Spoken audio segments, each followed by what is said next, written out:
This is your Classical Break, your daily dose of classical music. I'm Tyler Alderson, and today we're going to be listening to Alban Berg's Piano Sonata. Now, Berg's music can be a little tough to wrap your ears and your mind around. He was part of a group of composers that challenged a lot of the conventions of harmony and tonality around the turn of the century. But one of his students said, whoever is seriously trying to comprehend Berg's music should closely apply themselves to the 11-page piano sonata, so that's what we're going to be doing. Berg was born in 1885, like I said, around the turn of the century and towards the end of the Romantic era in classical music.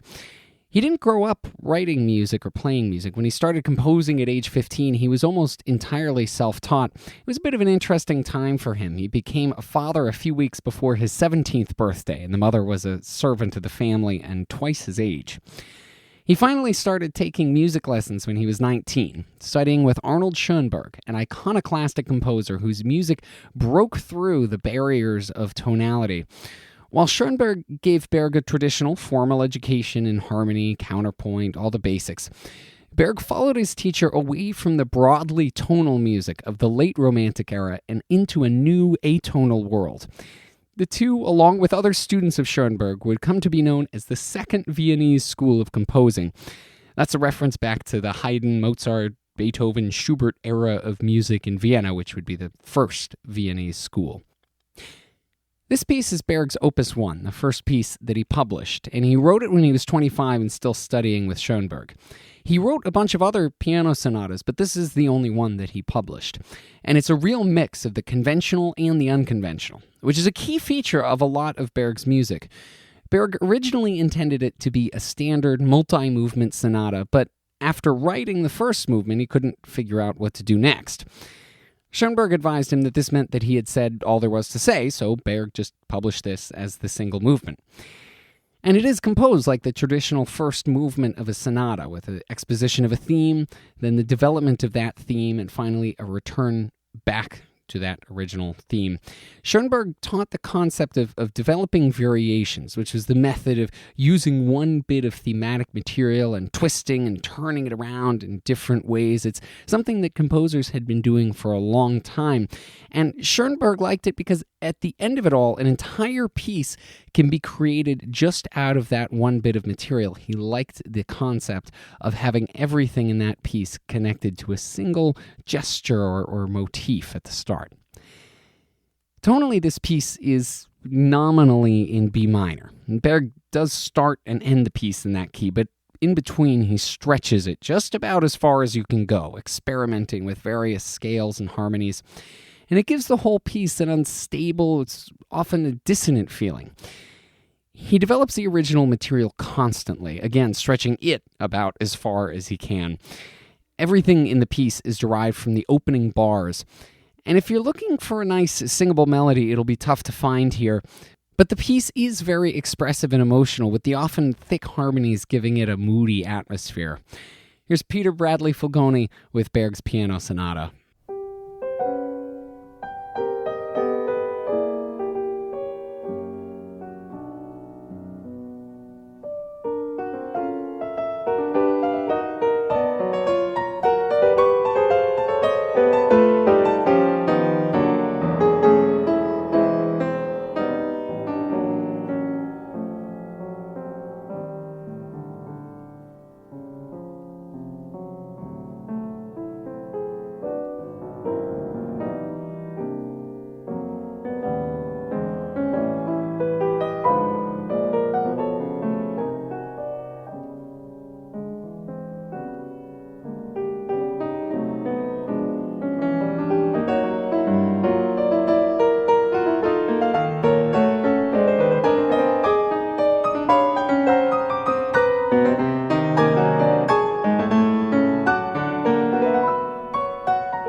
It is very tough to hear B minor in a lot of that. It really goes very far from that original key that it's nominally in.